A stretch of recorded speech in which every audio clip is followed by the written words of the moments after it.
Thank you very much, Madam Deputy Speaker. Obviously, I haven't had advance notice of the point of order from the leader, so I'm responding in terms today. Of course, we support what the Speaker was intending to do today. Well, hang on a minute. Hang on a minute. Yeah, we support the Speaker. Disgrace. We are going to listen to the points of order. The Leader of the House was heard, and the Shadow Leader of the House, and then I will come on to the Leader of the SNP. But I expect everybody to be heard with respect. Lucy Powell. Thank you very much, Madam Deputy Speaker. Sorry, I mean, last time I looked, the government benches had a majority in this House. So if they don't like the amendments that are before them, they could vote this evening to defeat those amendments.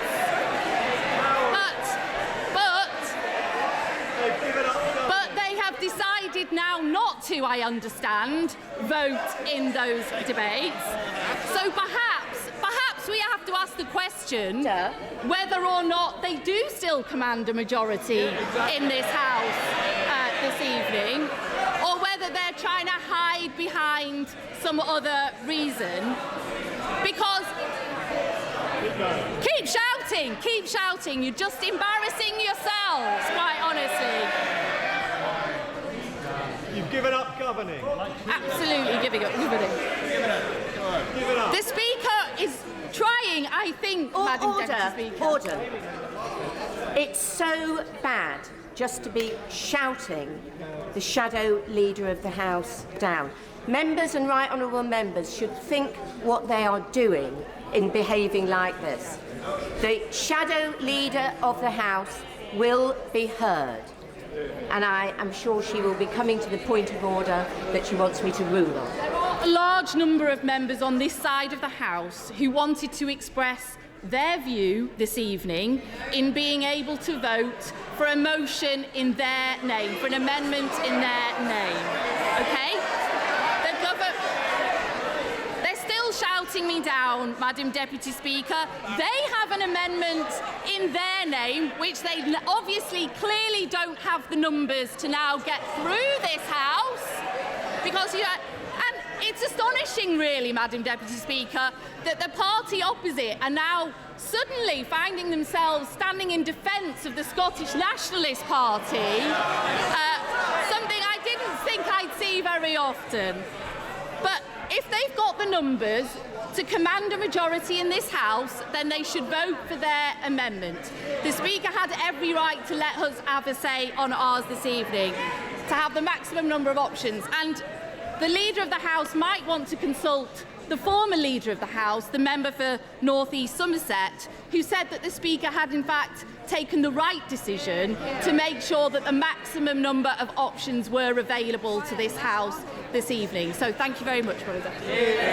Well, let me just confirm again that if the government doesn't move its amendment, the other amendments and the main question will be taken. I just think Stephen Flynn, point of order.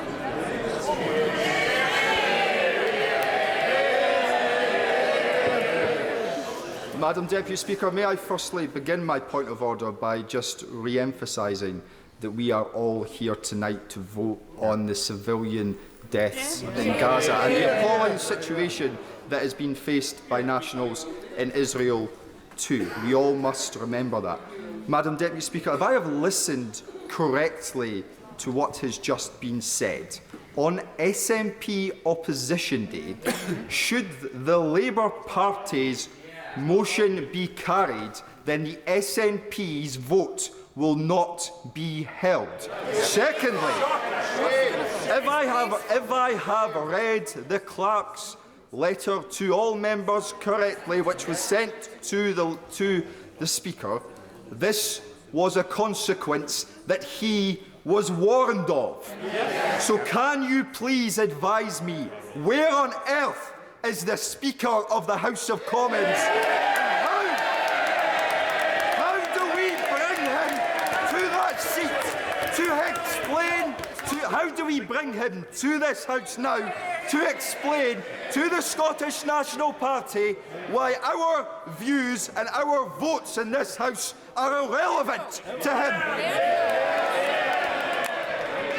Well, I thank the right honourable gentleman for his point of order. First of all, Eleanor for Speaker. Who is that? It really is. It really would be helpful if. Sorry, she's just here. Just give us some starting at that name. Order. As long as it takes, I will answer the point of order, and then I will take other points of order. But I would suggest that we allow me to speak first. Further to the right honourable gentleman's point of order, I have explained that there were going to be, as I understood it, 3 votes tonight. The government has withdrawn from that. The consequence is, as the right honourable gentleman says, that if the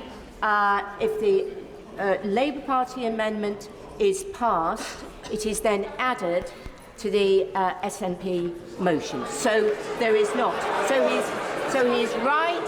He is right to say. No. Let me finish.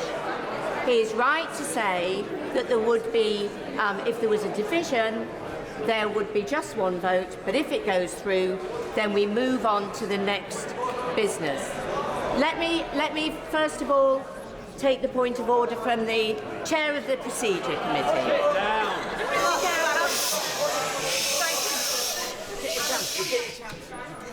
Thank you very much, Madam Deputy Speaker. I seek your guidance. My understanding from the advice that I've seen is that the reason that Standing Order 31, where the motion would be put first, was not applying was because there were 2 amendments. If there is now only 1 amendment, surely we would revert to Standing Order 31.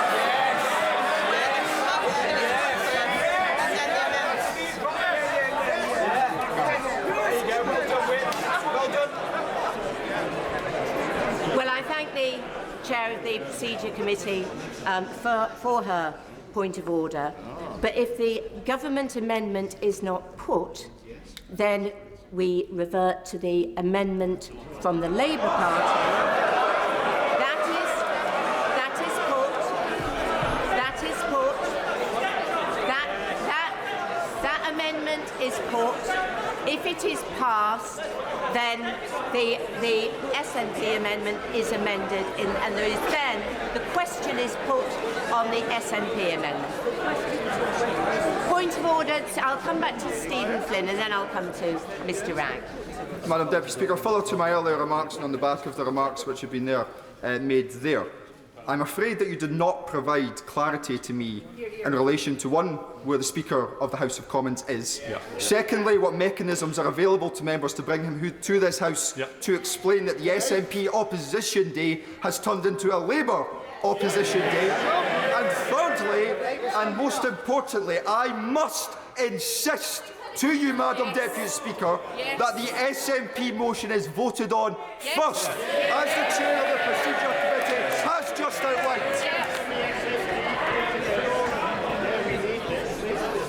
First, I am going to take the other member of the Procedure Committee, then I will come back to the honourable gentleman's point. Thank you very much indeed, Madam Deputy Speaker. And upon such a serious debate and topic, and on a personal note for me, having given Mr. Speaker a great deal of support in his election to this House, on the basis that we were going to have a fresh start and that conventions that govern our proceedings wouldn't be meddled with to seek one particular political view at any one time, I am hugely disappointed by what has transpired. And we are not showing ourselves as a House anywhere near our best or what we're capable of to the country. I wonder, Madam Deputy Speaker, if you could advise and the nature of the early day motion tabled in my name and a number of my other colleagues, which will appear live at the close of proceedings today. If you are aware as to whether those in receipt of payroll, government payroll, are by convention eligible to sign such an early day motion. Well, I thank the honourable gentleman for his point of order. I imagine that the SNP Chief Whip wants to add to what has already been said on this. I thank you, Madam Deputy Speaker. I have to say I'm slightly confused because I don't want to break any confidences, but I was assured that I would have a vote on the SNP motion today. And as I understand it, and as I understand advice from the clerks, if the Labour Party motion being put first were to be passed, that amends the text of our motion.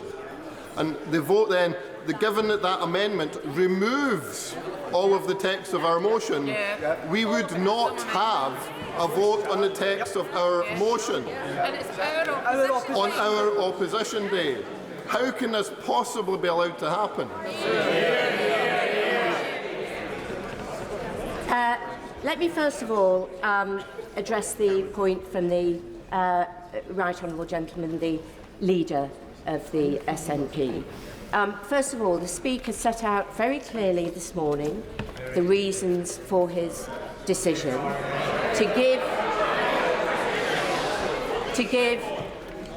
the widest possible scope for different views to be heard and voted upon. The honourable gentleman, the SNP Chief Whip, knows that we would have been able to vote on all three of the propositions. However, because the government motion has been withdrawn, then that is not possible. So, that is the correct position. We finished voting, we finished the wind-ups at 6:15. There would have been the opportunity for 3 votes. Because the government is no longer participating,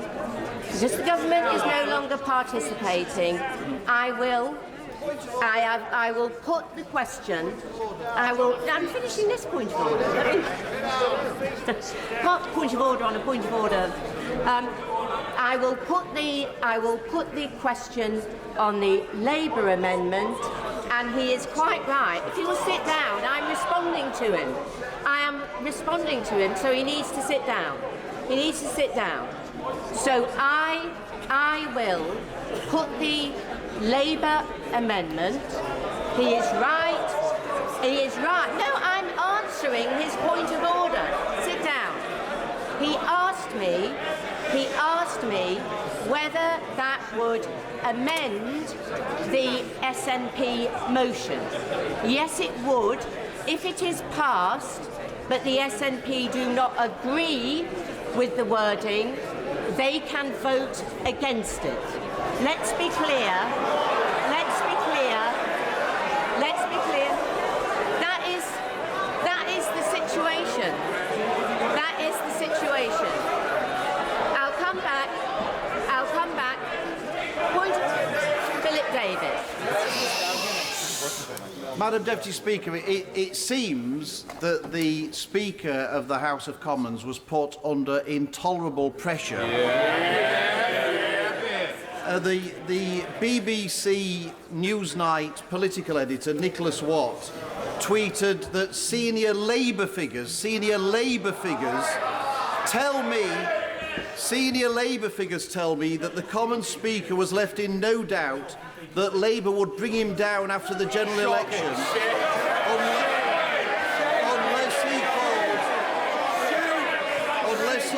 unless he called Labour's Gaza amendment. That was a Labour figure told him that. I don't say rubbish. That was a Labour figure. Madam Deputy Speaker, can you assure the House that everything will be done to identify who it was that put that intolerable pressure on the House of Commons Speakers.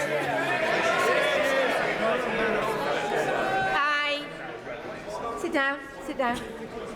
I thank the honourable gentleman for his point of order. That tweet is wrong and the statement is incorrect. Just to reassure him. I know he would want that reassurance.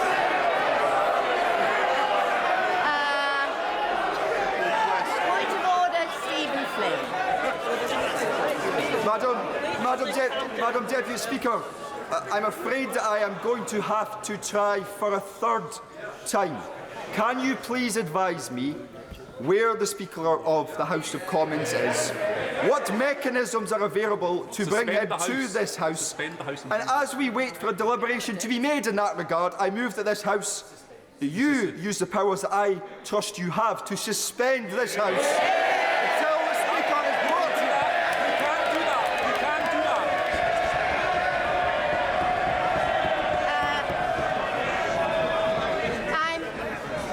There's no... Sit down! The honourable gentleman asks a point of order, then interrupts his own point of order. If he would just... I will not be suspending the House. We need to put these questions. Mr. Speaker will be in his place tomorrow. Point of order, Dr. Matthew Ufford. Madam Deputy Speaker, where is the Speaker? The honourable gentleman is... I'm afraid he'll have to make do with me. I know it's a great disappointment. Mr. Speaker will be here tomorrow in his place. Point of order, Dame Angela Eagles. Thank you very much, Madam Deputy Speaker. Will she confirm that traditionally, many years ago, Opposition Day debates used to be taken seriously by governments,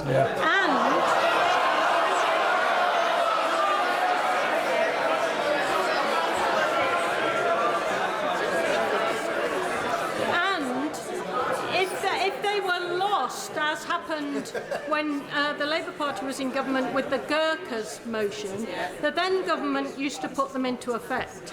But since we've had successive Conservative administrations, they have largely ignored Opposition Day debates. They have refused to take part in many of the votes, and they have widely ignored the result of those votes that they haven't taken part on. So will she agree with me that it comes a bit rich from that lot opposite to be listening to lectures about how important Opposition Day debates are when they routinely ignore them? Well, I thank the Right Honourable Lady for her point of order. First of all, let me say, unless there are very exceptional circumstances, Opposition Day votes are not binding. I think she knows that. She knows parliamentary procedure. Secondly, she is correct to say that I think it was the previous but one Leader of the House said that if a motion was passed and the government hadn't participated, she would come back with a response within 20 days. I think that is my recollection. I don't believe that is followed currently, but you're right, the Honourable Lady is right, that is what used to happen. But it's absolutely up to the government, as to any member of the House, as to whether they vote or don't vote. It's their decision. Point of order. Point of order, Brendan O'Hara. Thank you, Madam Deputy Speaker. The House and its procedures have descended into absolute chaos. And they've descended into chaos simply because of a decision taken by the Speaker earlier today. Is it too much to ask, Madam Deputy Speaker, that the Speaker is asked to come to this House and explain exactly why he took those decisions, the consequences of those decisions, and how he intends to get this House out of the mess that it currently finds itself in. And what reason, Madam Deputy Speaker, would you not suspend the House in order for the Speaker to come here and sort this mess out? No, I've said twice already that the Speaker set out this morning in detail why he'd made his decision, and he will be in his place tomorrow. Point of order, Sir Chris Bryant. Madam Deputy Speaker.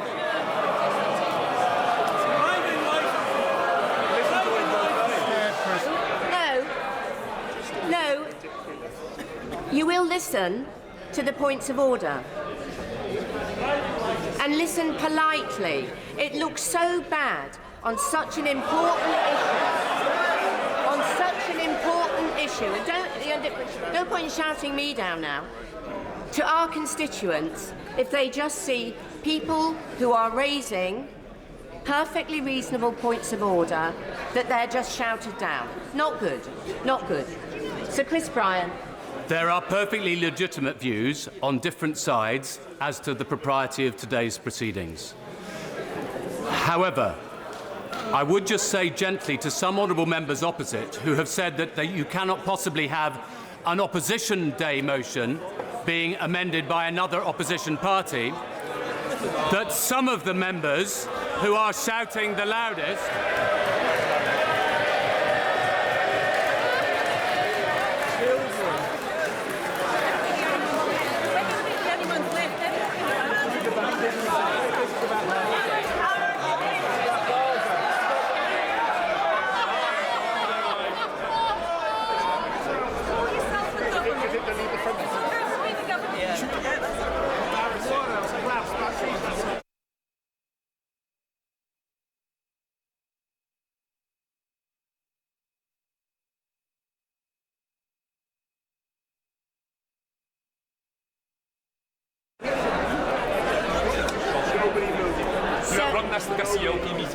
that is unacceptable. Sir Chris Bryant. No, it's the seal. Thank you, Madam Deputy Speaker. I would just remind some of those who have been shouting the loudest on the other side of the House that they personally voted on the 13th of May 1999 for a Conservative opposition motion amending a Liberal Democrat motion on an opposition day. But far, far more importantly, surely, Madam Deputy Speaker, is the fact that the behaviour of many honourable members in the chamber today will have made a lot of people in this country very nervous about the way we conduct our business when we're dealing with some of the most important matters of state. And most significantly, it has been the tradition of the British parliamentary democracy that if a government loses control of its foreign policy, it has lost the confidence of the House by definition, and consequently you have an immediate general election. Well, I thank the right honourable gentleman for his point of order. I will take the point of order from Sir Charles Walker, but I do want to move on and put the question shortly. Sir Charles Walker. So, Madam Deputy Speaker, I don't know how we got to this point today. It does not reflect well on Parliament. No. Her Majesty's opposition have clearly behaved in look, and I don't mean this in any way as an offence. Please, I don't.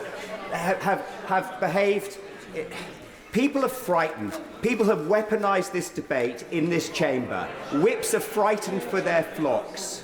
They are frightened for their flocks because members of Parliament now feel that they have to vote in a certain way to safeguard their safety and the safety of their family. This is a far bigger issue than the debate we're having tonight, because if people are changing their votes in this place or changing their behaviours in this place because they're frightened what may happen to them or their families out there, then we have a real problem. So this point scoring off each other is not going to resolve many issues.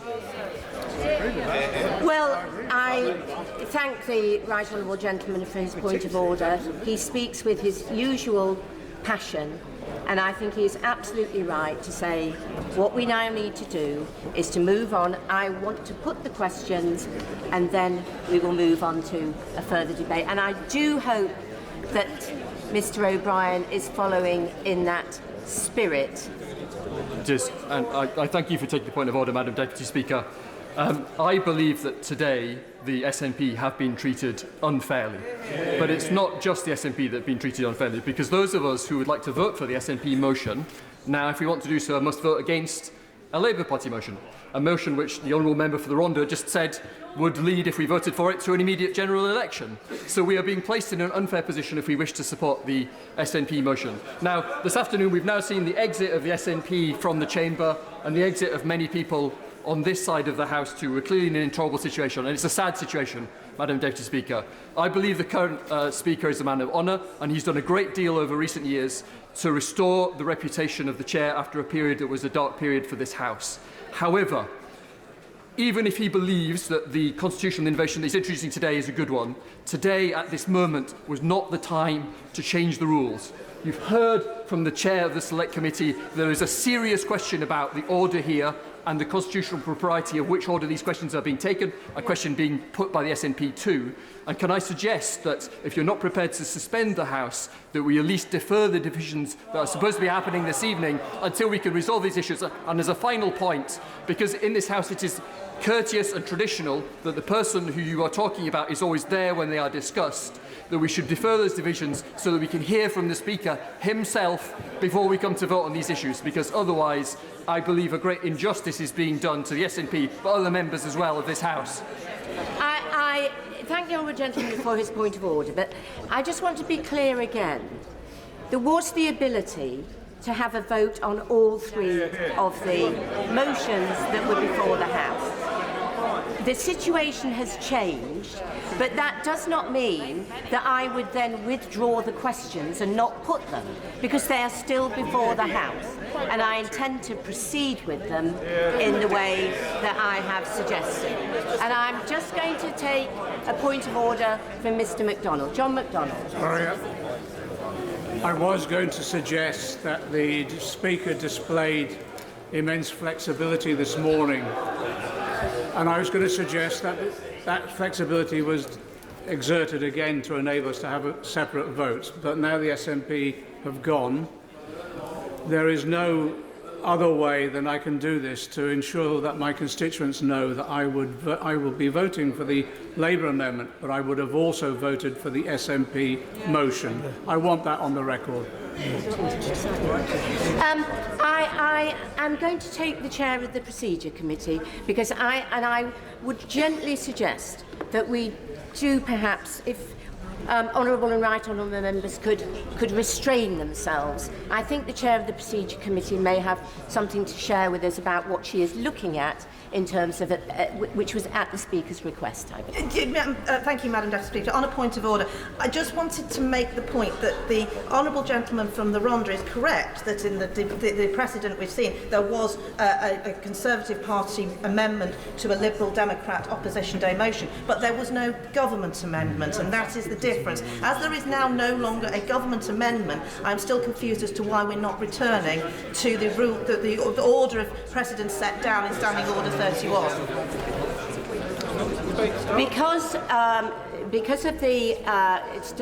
think it is Standing Order 31, I am bound to take the Labour Party amendment first and then move on to the SNP. That is all the advice I have received, and I'm sure that when she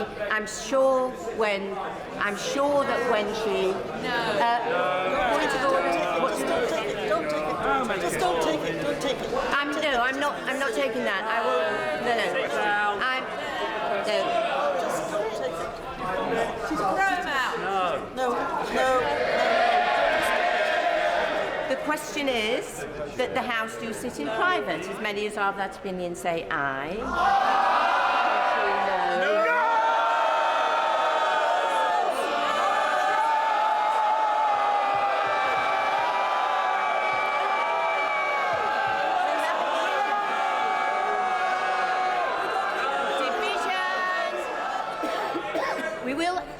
We'll have a division. Division, clear the lobby.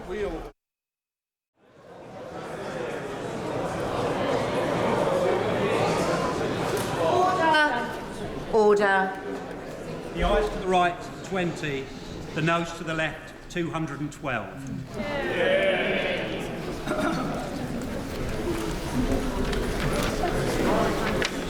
The ayes to the right, 20. The noes to the left, 212. So the noes have it, the noes have it. Unlocked. The question is that Amendment A be made. As many as are of that opinion say aye.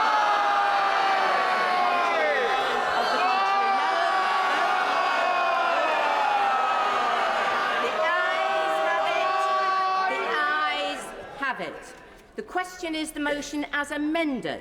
As many as are of that opinion say aye.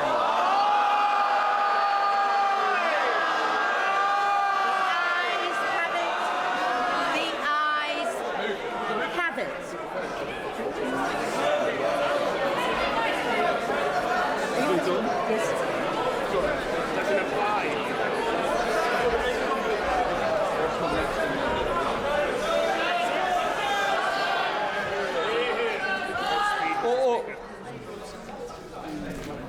I wish to respond to the point of order raised by the leader. I wish to respond to the point raised by the Leader of the House. Today's debate was exceptional in its intensity with which all parties wished to secure a vote on their own propositions. It took the decisions which were intended to allow the House the widest range of propositions widest range of propositions on which to express a view. I wanted to do the best, and it was my wish. It was my wish to do the best by every member of this House. I take very seriously. No. The danger is that that's why I wanted everybody to be able to express, because I am very, very concerned about the security of all members. Let me just take this through. I was very concerned, I am still concerned, and that's why the meetings I've had today is about the security of members, their families, and the people that are involved. And I've got to say, I regret how it's ended up. It was not my intention. I wanted all to ensure they could express their views and all sides of the House could vote. As it was, in particular, the SNP were ultimately unable to vote on their proposition. I am, and I regret, with my sadness, that it's ended up on like that, in this position. That was never my intention for it to end up like this. I was absolutely convinced that the decision was done with the right intentions. I recognise the strength of feeling of members on this issue. Clear today has not shown the House at its best. I will reflect on my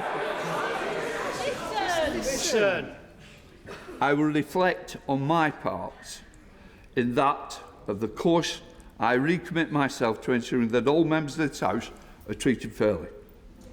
I do not want it to have ended like this. I want to say to the House, I will meet with all the key players of each party. I think it is right that I meet with each one, and that. Can I just put that correct? I've never met with Sue Gray today. I didn't bump into her today. I'm offended by that comment. I think you'd like to withdraw it. Yeah, because that is the danger that we've ended up with this House in speculation of not what is fact and not factual. I am honest to this House. I am true to this House. I believe in all members of this House. And I've tried to do what I thought was the right thing for all sides of this House. It is regrettable, and I apologise for a decision that didn't end up in the place that I wished for. So I would say now that I say now, I will meet with all the... Just be quiet, please. I will meet with the leaders and with the chief whips and let us have a discussion on what is the best way forward to try and ensure that, and I say again, I thought I was doing the right thing and the best thing, and I regret it and I apologise for how it's ended up. I do take responsibility for my actions, and that's why I want to meet. And that's why I want to meet with the key players who have been involved. Leader of the House. Thank you, Mr. Speaker, for coming to the House, for saying that you will reflect on what has happened today, for offering your apologies and to meet with members of this House. You're our Speaker, and we wish you to defend the rights of all members of this House.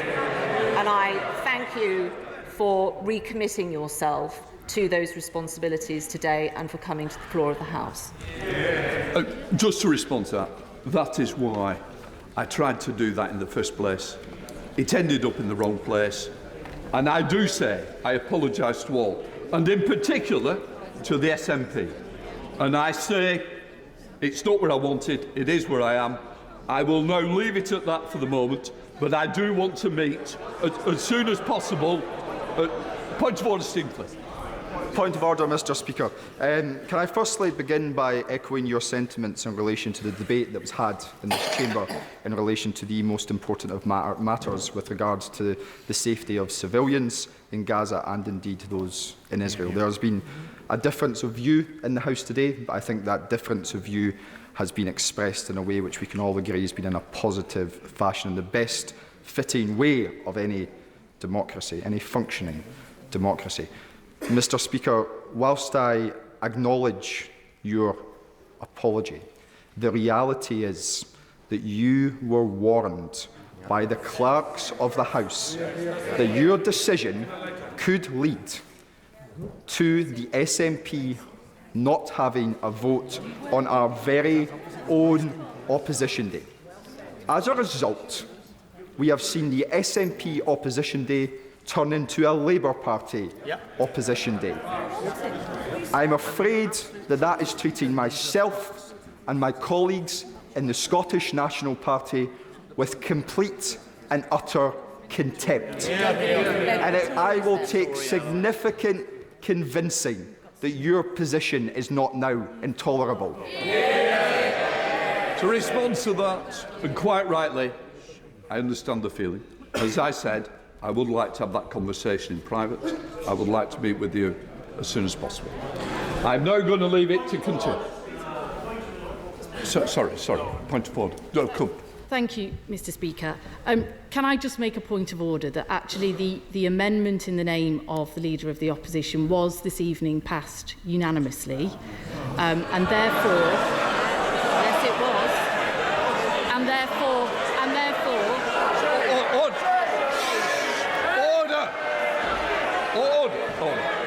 I don't think now is the time, and what I want to do, I want to move on and I want to meet with the important players. I'm now going to hand over to the Deputy, and I'm just going to leave it at that. Deputy.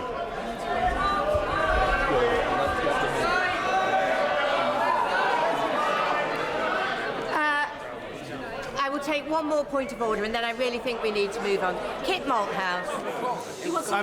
I'm grateful, Madam Deputy Speaker. There are 2 points on which I seek your clarification from what Mr. Speaker has just said. The first is that he implied that the proceedings of this House were manipulated with regard to outside intimidation. That regard was given to things that were said outside on social media that were then reacted to within the House. And I think that's quite an important Rubicon that's been crossed, and something that may have been crossed without the consent of members. I would like to know where the processes of this House are likely to go, given the outside influences that may be brought to bear. And I'd be grateful for some clarification on that. The second issue is that I'm afraid, and as you know, Madam Deputy Speaker, I have the greatest respect for you, but bluntly you seem to have rammed through 2 divisions that were quite important to quite a lot of members, in which no individual vote will have been recorded. and a number of us had thought quite carefully about how we were going to vote in those divisions. And we were essentially, forgive me, taken by surprise by those two divisions being rammed through. So I wondered if it would be possible to either void them or run them again. I thank the right honourable gentleman for his point of order. The fact is, I put the question.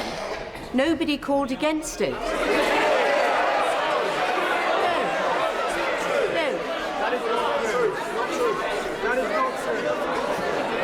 Point of order, Sir Jacob Rees-Mogg. Thank you, Madam Deputy Speaker. It was quite clear from the level of noise when the question was put that the view of the Deputy Speaker was being challenged. I think it is absolutely extraordinary that that noise level was deemed to be I. It is inconceivable that anybody hearing it would have thought it was I. And it is quite clear from all our standing orders, all our traditions, that when the Speaker or Deputy's decision is challenged, it should go to a division. Well, I'm extremely sorry. I took on the voices. I was quite clear where we were, and the whole thing would have been considerably clearer if the government had not withdrawn at that position. Point of order. Must consider how this looks to people outside. Completely in order, it looks like chicanery. But I rise to ask a question on behalf of the small parties. What precedent has been set today in the way this Opposition Day has been handled? And how can we ever have faith in the future that our voices and our votes will actually be heard? Or will it be always the two big parties here? Well, I think the honourable lady has heard what Mr. Speaker said, that he does intend to talk with people. I also understand that the excuse me, I'm answering this of order. The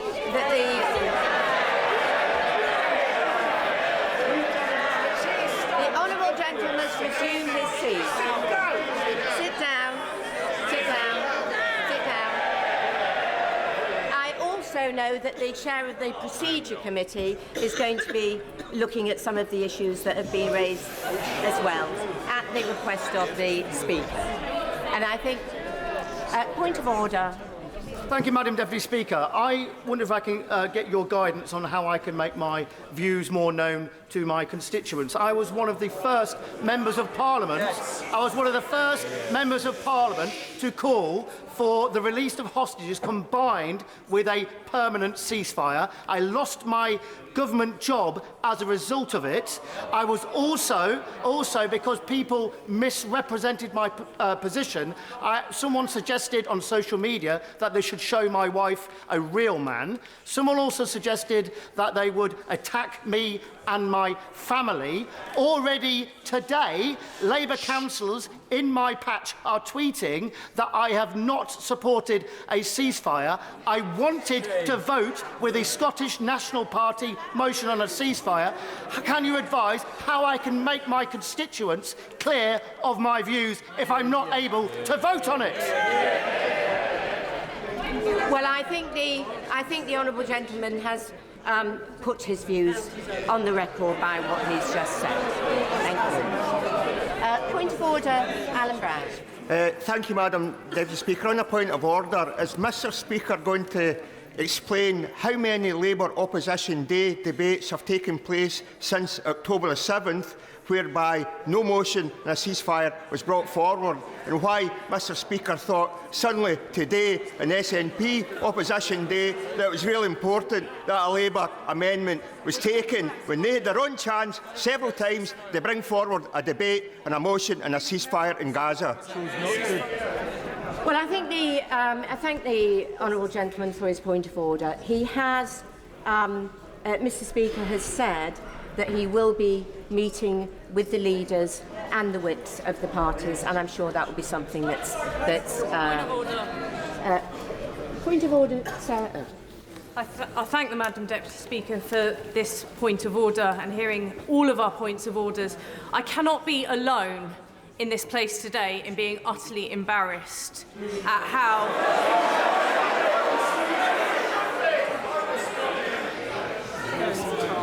how members have conducted themselves, particularly on the government benches, and I'm going to continue to be shouted down by this. As a perfect example, on an issue so serious as we have heard today, and I am asking for clarification, Madam Deputy Speaker, because there are people within this chamber that clearly aren't aware of the rules and what's going on. One former leader of the House that made a complaint when he wasn't even in the chamber to hear what happened. But please, can Madam Deputy Speaker give us some clarity that should the Conservative government not have withdrawn from the process today, we would have actually had 3 votes. I thank the honourable lady for that point of order. I am quite clear that there was the opportunity for 3 votes. I would rather.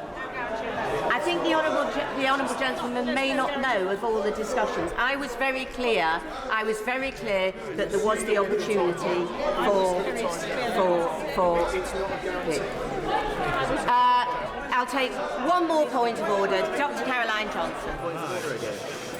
Thank you, Madam Deputy Speaker.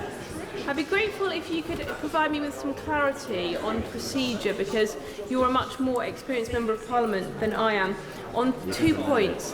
The first point is, my understanding is that Mr. Speaker made his decision earlier today on the basis that there would be 3 votes rather than 2. Once the government had withdrawn its amendment and there were then 2 votes rather than 3, was the decision to persist with the order of putting the Labour amendment before the SNP amendment the decision of yourself, Madam Deputy Speaker, or was it a decision of Mr. Speaker? And the second question I've got is, routinely, if a division occurs to sit in private in this case that completes after 7 o'clock, as this one did, the motions would have fallen. Can she explain, please, why they did not? First of all, it's Standing Order 31, which ruled the order in which the votes were to be taken, and I said that very clearly in response to the Leader of the House, who also knew what the order of votes would be. So that was very clear. And also, once an amendment, with reference to it coming after 7, once an amendment is before the House, it does have to be decided. I can assure her, and I know she would expect me to do this, that I did seek proper advice, thorough advice, on both points. I hope that gives her some reassurance and she accepts that that was the case and that was the advice, because I certainly wouldn't do anything which went against the order that I've said. You don't need to take. I'm going to move on now. I'm afraid. We're going to move on. Okay, I will take one more point of order from Marion Fellows. My point of order. Madam Deputy Speaker, back in October, when the heinous actions of Hamas took place, as soon as I could afterwards, I called for a ceasefire. I have held firm to that belief since. My constituents have written to me in huge numbers telling me to vote for a ceasefire. I carry 5 proxy votes, and today I have not been allowed to vote either for myself or the 5 proxy votes I hold. How do I record, as the honourable gentleman opposite answered, how do I get how I would vote, which was for a ceasefire recorded in the House? Well, I think, as I've said, the honourable lady has made very clear what she would have done, and I'm sure that she and all colleagues here will find ways to express that view. Right, I'm now moving on to motion number 3 on banks and banking. Motion